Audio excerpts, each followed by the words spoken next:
Oh, How you doing, is the Daigle? You all light right? doing? I'm good. Is the light doing it again?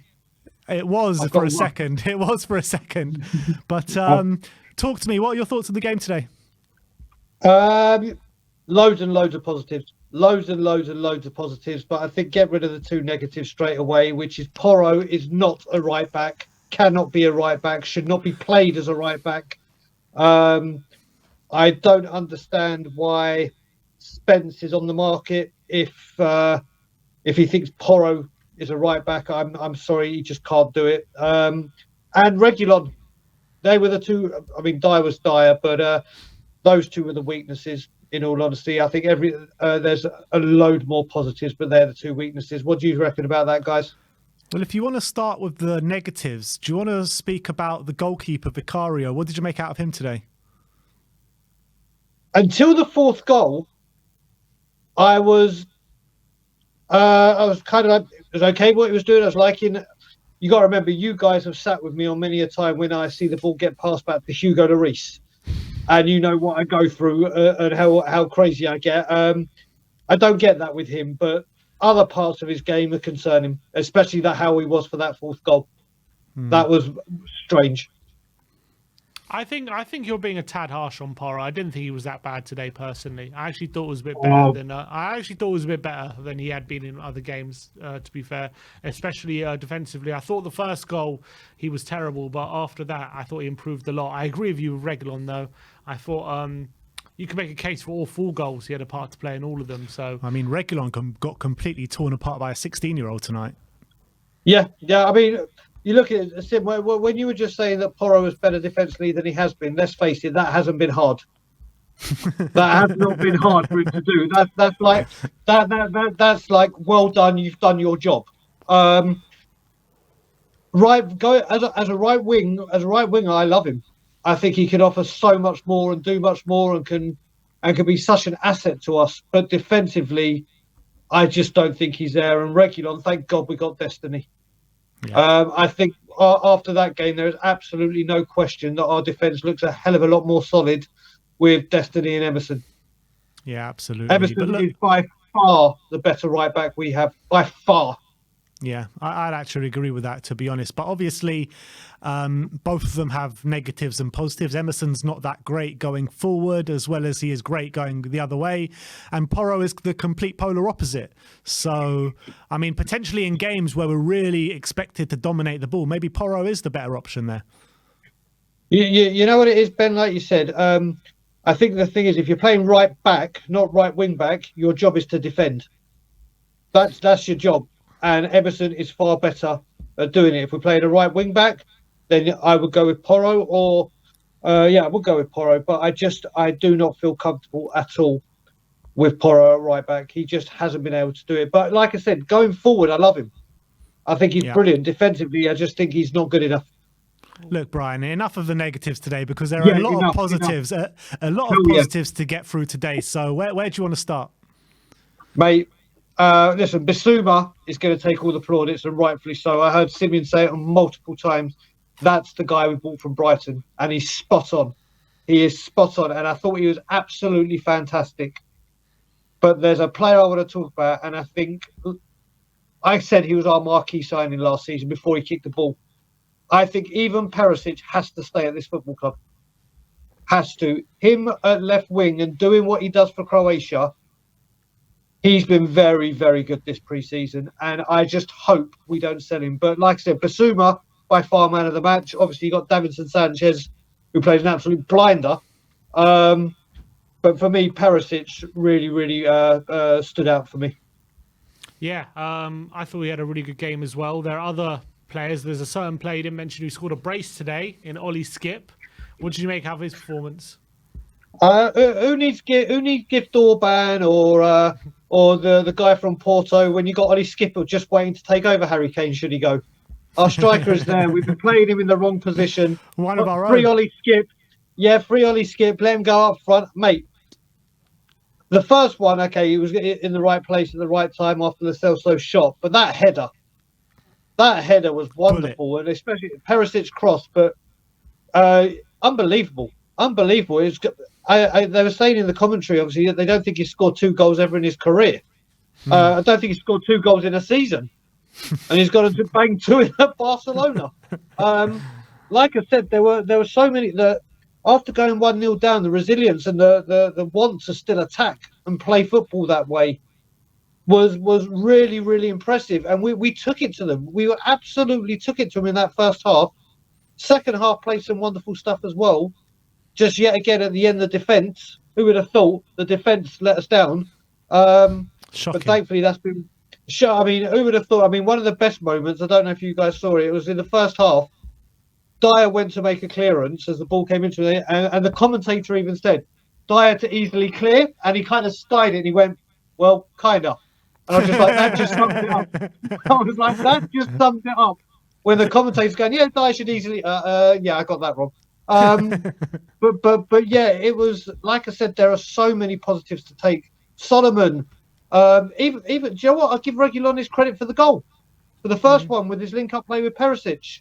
Going forward again, we've got these wing backs that we played today that are much better in an advanced position as opposed to doing what they were employed to do today and asked to do. They can't defend, but Bissouma, mate, Bissouma was outstanding. Absolutely outstanding.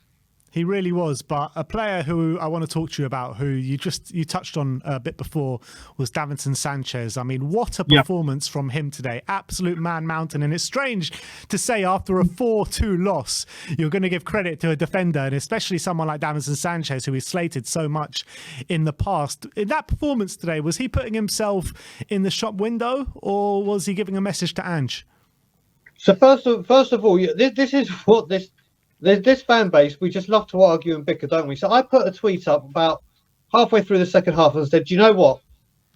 Davinson Sanchez comes in for criticism left, right, and centre. And for some of his for the back end of last season, mate, exactly. And some of his performances, don't get me wrong, have warranted criticism. The personal abuse, completely not. But we are football fans, and we can criticise and praise performances, players, their form, whatever you want to break it down as. So I said, you know what? He comes in for a hell of a lot of stick. Today he deserves praise. Mate, it was like I just called him Lionel Messi. They're like, oh my God, what are you talking about? It's one game, get rid of him. Oh my God, he's pathetic. Brian, don't say things like that. I'm like, calm down. Does he need to go? I think he does. Do I think he offers more in a Postecoglou high line than Eric Dyer? 100%. They both need to go. But Davinson Sanchez today put in a fantastic performance in this game. He needs to be praised.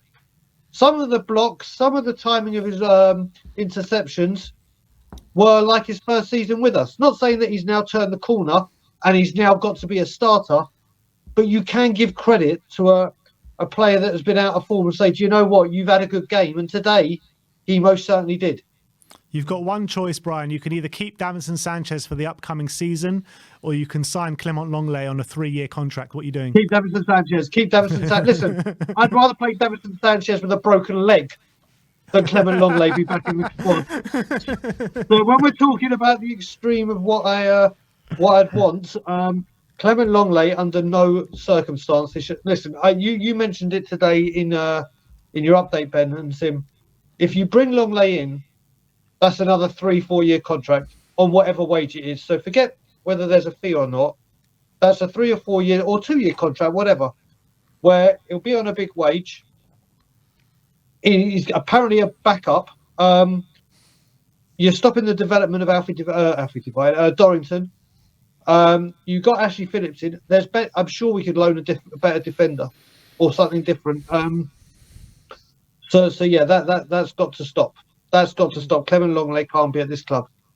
What about Richarlison today? One of the players who maybe has gone under the radar in terms of lack of involvement compared to a lot of the other players today. Was it another frustrating performance for you, or did you appreciate maybe the work he did do?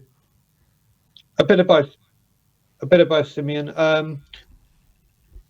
He you know, this game, I think we're seeing with Ange as well, that the play isn't all going to be dominated by the one up top, like it has been with Harry Kane. And that's not a stag at Harry Kane. Harry Kane is world class, and he's been what we need. But you can see the style of football, more and more people are getting involved. It's not just try and get it to Kane or whatever. So I think it was a bit of frustration, but his work rate is non-stop. We're pressing, we're playing this press, we're closing down people, and he does lead that.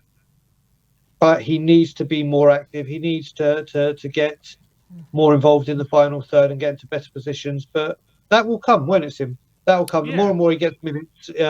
But he played against the City, the Lion City Sailors. Obviously, didn't play against Shakhtar due to injury or the knock, whatever you want to say. And he came in today. Let's see what happens when the start of the season comes, when games are coming thick and fast. But I would have to say it was a bit of both for me for Richarlison's performance. What about you? Yeah, I thought he was. Look, I thought he tried hard, and there were a couple of moments which were good where he did. There was one really nice turn on the edge of the box where he had a nice effort, which was just over the bar. But unfortunately, just wasn't getting involved enough on the ball. But off the ball, I think he did some really good work in terms of closing people down, making nice tactical fouls. His pressing was always good as ever. Talking about Richarlison potentially getting minutes or not next season, that leads us on to Harry Kane. Now, we've had two stories tonight.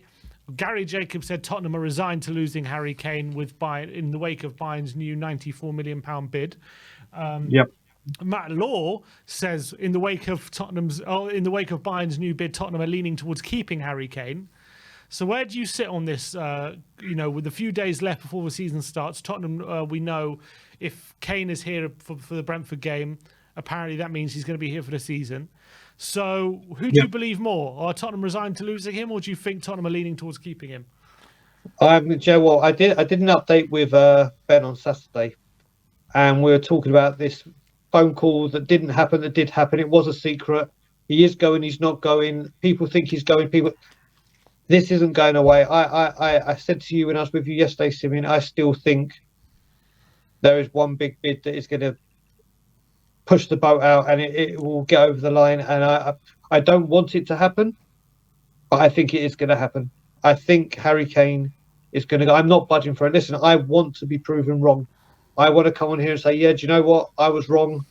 Harry Kane is still a Spurs player. Thank the Lord. We've got him for another season. But I just think this relentless, whether you want to call it bad tactics by Bayern Munich, which it has been, and everything they've done, I just think this is going to keep going until they get the deal done. And I think he will go. I really do. Do you think the £94 million bid gets accepted? I think 94. I think tomorrow or Thursday we get one more bid, which will be closer to 100 mil. May not hit it, but I think there will be one more. And then I think we might be talking, okay, let's start seriously talking. I don't think 94 is going to do it, but I think one more bid will be incoming, and that will be the one that does it. But I don't want it to be. I have to keep saying I don't want it to be.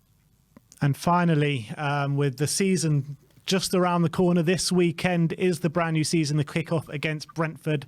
How ready do you feel we are, and how positive are you going into the season? You know what? I was just speaking with Ross in the back just beforehand. I said, you know what? One of the great things I think Ange has done is previous managers on a game like this beforehand, your Kanes, your Maddison, your Romeros, all the players he left behind would have flown out. Would have flown out for no reason, not to be on the pitch, just clock up some air miles, be with the lads, and then fly back. I think them staying at home is going to have a huge impact because they'll just stay. They haven't got to do all the flying, travelling, whatever. They'll go to training. I think what we just saw with our second team, we saw bits of from the first team players that we think Bissoumas that will play in the first team on Sunday. I think we may be a little ring rusty still in defence, but going forward, I am very, very, very, very excited. Very excited. I think attacking wise, we are completely ready. Defensively, we'll have to wait and see what Mickey van der Ven and Romero can strike up right now in training before Sunday. All right, Brian, always a pleasure, my friend. Thanks for coming on, and we shall see you next time. You will. And as always, Levy out. Big up to Brian Daigle.